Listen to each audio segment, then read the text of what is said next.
So again, we revealed that stuff nearly 10 years ago. It's not new. But the planetary reset is now upon us, and you could say that the Epstein files really serves pure truth. It really does. And it's so important to look at the apocalypse and the horror, the bogeyman, this ritual satanic priest, the darkest bogeyman that you can envision. The devil always serves God's design. Okay? That's what it comes down to. There is no them and us. We permission this stuff through our surrendering, our conscience and our consciousness, cyclically, civilizationally, reincarnationally. It's down to us. We are the witness. We are the Alpha and the Omega. We are not a victim of anything ever. Vlad and the Bogeyman. Well, he just released the maps of ancient Tartaria a few years back and has exposed the Western blood sacrifice, and he's the bad guy? Really? Think San Francisco. Think liberal intellectual San Rafael. Think California. Think East and West coast of America. Middle America's doing fine. The farmers and the veterans, they know the truth. It's the liberal, intellectual, cultivated East and West coast of America that are mind-fucked still.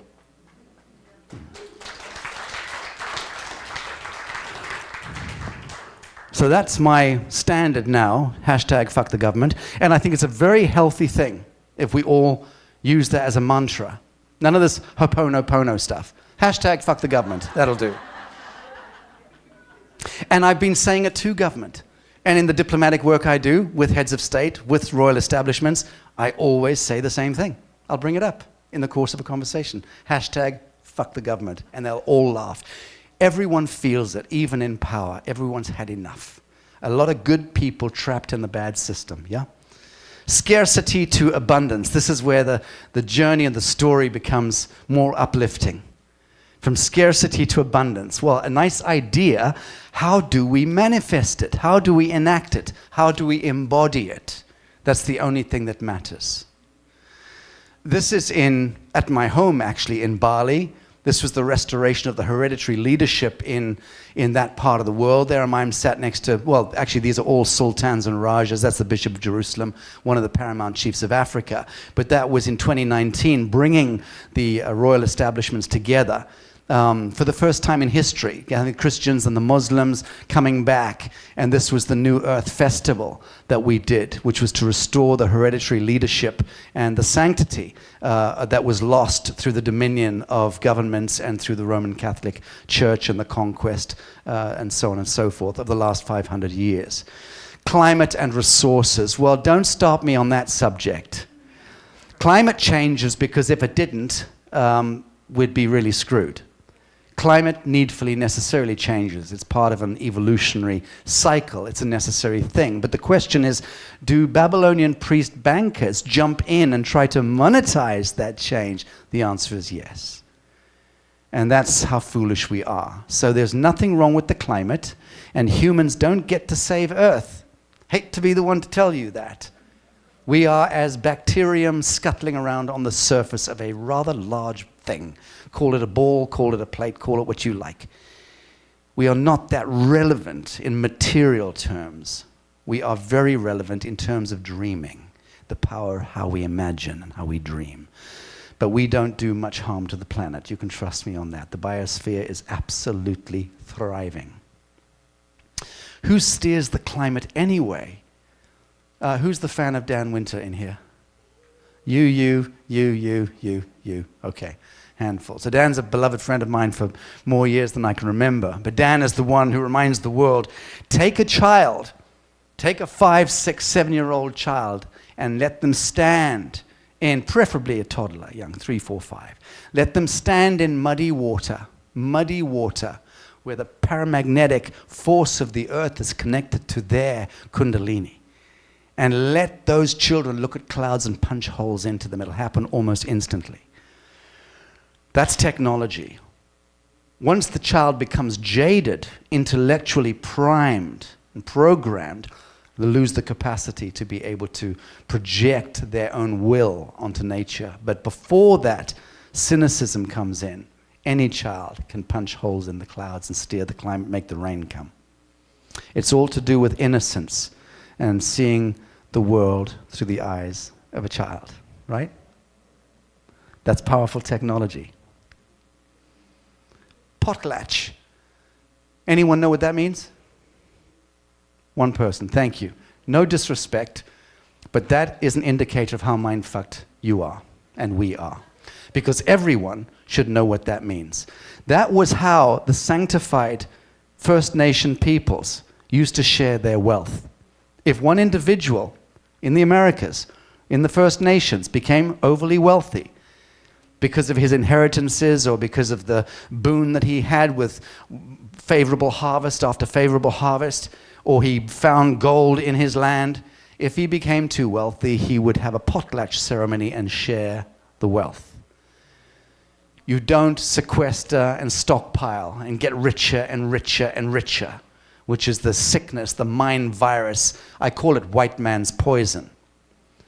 But that's what led to this whole scarcity economics, usurious civilization.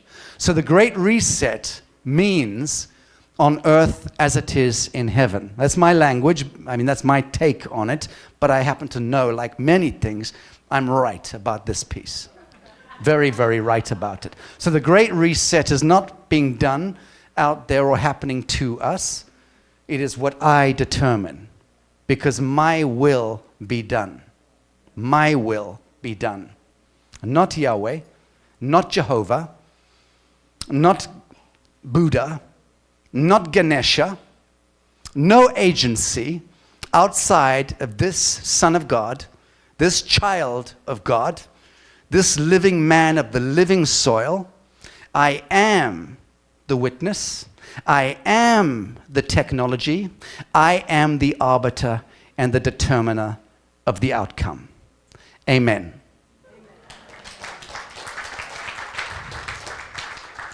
So the 4 pillars that we spoke about, Basel, Switzerland, the City of London, Washington, District of Columbia, and the Vatican, were built on the ruination of ancient Tartaria. The takedown is epitomized by the emergence of these 4 powers. And it's a long story. So full spectrum dominance is where we're headed in terms of military and intelligence application and metadata surveillance and the digitization, tabulation of every living soul, and everything being now generated by an AI supercloud, or at least a Skynet. That's the objective of the satanic, Saturnian, and Luciferic. And there is a difference between the Luciferian and the satanic, a huge distinction. They are not the same thing, and don't make the mistake of believing that they are. The Luciferian is a necessary stepping stone between the satanic age and the age of the emancipation. So you could describe Donald Trump and Elon Musk, archetypally speaking. You could describe them as being Luciferic archetypes. They are still involved in dominion and power and sequestration of wealth and control, but they do not wish the desecration of God's children. In fact, they are actively moving against that. So I don't like or enjoy the vision of Elon Musk or of Donald Trump for that matter, because I know that their vision is not anchored or rooted in the real, which is emerging, the new earth. But they are a necessary bridge from a satanic age of blood ritualism and war economy.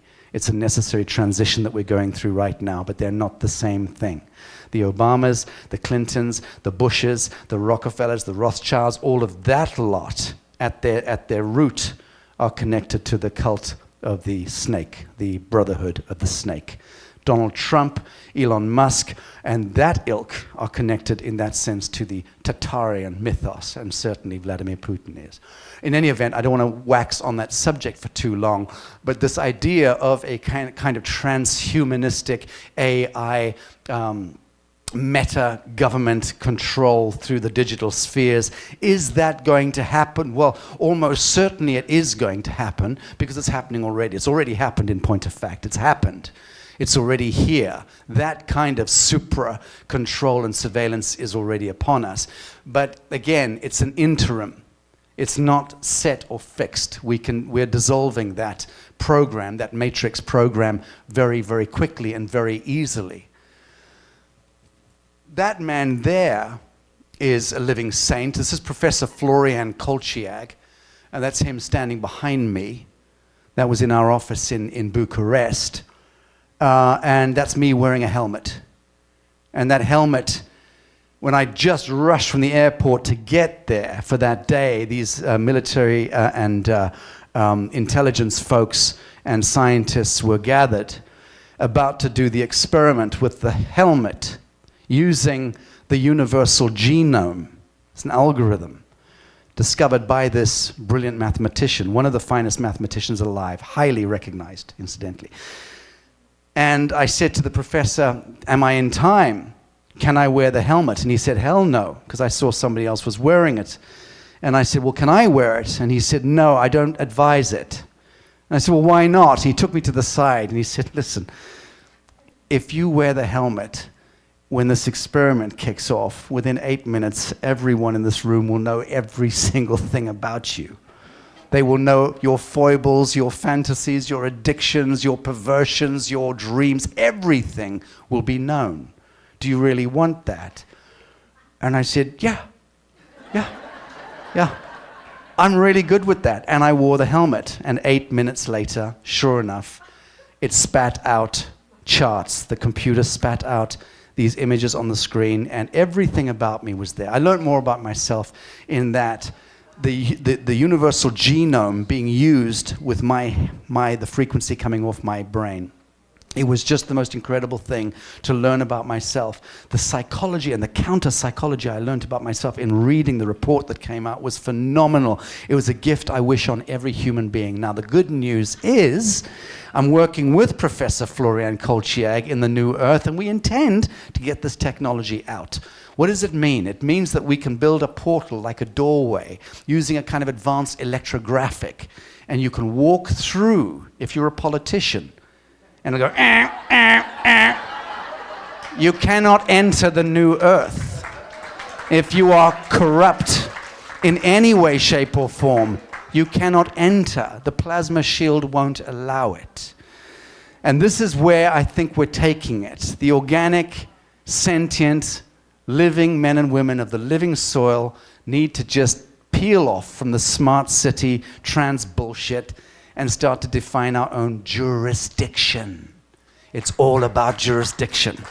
So we have the technology there to apply it, and it's very good news. Let me move on. New Earth Micronation. Speaking of jurisdiction, 10 minutes, Jesus.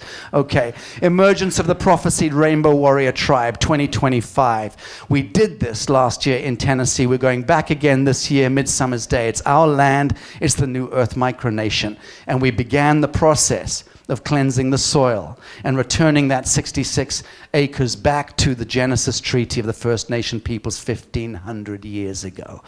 Okay, we had military generals there with us. We had the Patriot Street Fighters with the Hopi Nation with us. Daniel Brinkley was there. You all know Daniel. Sheriff Richard Mack as well. There he is next to me. For 5 hours, we did a consecration and proclamation event. Who was there? Okay, that is the cleanest piece of soil in North America, if not anywhere in the world. We consecrated it with the 8th fire ceremony, and we're beginning the micronation build-out at the moment in Tennessee, Middle America. Dr. David Martin is there, General William Scott Baker, and so it goes on. Laura Eisenhower, my beloved. Is she here? Is she attending school here right now? Is she in this room? She's going to get a stick from me. All right. So we're building out the first micronation there, bottom line. I'm going to move through this very quickly because the important bit is getting to, nope, can't talk about, yeah, you want to see my wee-wee again, okay, that's fine, that's fine. And as I said to every audience, one thing I can assure you, it has grown a lot bigger, a lot bigger. All right. I can't, unfortunately, dwell on this stuff, and I wanted to, but I just want to talk about Africa. I want to talk about why we've been building the New Earth Exchange in Africa, why we've taken it back. There's my beloved Nicole Rose. She was my girlfriend for 7 years. She died on the 1st of August in 2024. About 18 months ago, and it had been about 2.5 years I was with her as she was dying. It was a long journey, and I was trying to juggle all these things and travel around the world and always fly back to her and take her to different facilities. And eventually she forced me back to Africa. I'd sworn I would never go back to sub-Saharan Africa after what I experienced as a child. Her death forced me to take her to a facility in Cape Town, and she died there. And this was just a few days before she died. And just near where she died, I was asked to come and do a talk. And I said, if it's 5 minutes from the facility, I'll come. And I did. And 14 of the kings in Africa busted themselves in and honored me in that event. It's sitting in the front row there. About 400 people turned up. And it was all about the New Earth. They understood the mission and the vision. And they welcomed me and they said, come back to Africa. And this is the King of Kings. That I then went to meet, and I presented the staff on behalf of the King of Kings of Indonesia. I presented the staff, the dragon staff, to him. He's known as the elephant, the Litunga. And this is the land that we're planning, the micronation, the first micronation in Africa. This is the center of that land. It is the most extraordinary place you've ever seen. Absolutely beautiful, and we're planning a bunch of micronations in Africa. We're in talks with different countries and different royal establishments. The limits of the fiat era. It's all about a new economic operating system. For 3 years, we've been building the New Earth Exchange. We just launched it a few days ago. It's going to be going vertical in the next few months. Yesterday morning, yesterday morning, 3 o'clock in the morning, I had to address, from Tulum in Mexico, I had to address a body of kings. I think about 20 of them were there. We are working with African nations and others. Let me just play that quickly, because that's very quick. The future of value. Welcome to New Earth X, where real-world assets meet sovereign technology. At the heart of this movement... X marks the spot. NE stands for New Earth. Tangible, verifiable, real-world assets. And that is just the beginning of the New Earth Exchange. Imagine vast, sustainable hemp farms stretching across... Manelli, can you start to hand out those to everyone? So we're doing monumental industrial hemp, bringing it back in agriculture, agroforestry, ethical mining, keeping the gold and the silver in the soil, diamonds, emeralds, the whole lot, assetizing and tokenizing the real world assets in so many parts of the world. We're now working with our commodities group. So we're launching, this is launched, the zero, and go to newearthx.com, because this is the parallel economic system that we've actually built in the last 3 years. It's now up and running. We have a ghost wallet system. It's all compliant with the status quo, except the government cannot see, track, or trace you, nor can the banks. We have our own bank now, and it'll be formally launched, the Worldwide Bank, on June the 21st, Midsummer's Day, back in Tennessee, where I'll be presiding. But in the meantime, the bank is already online.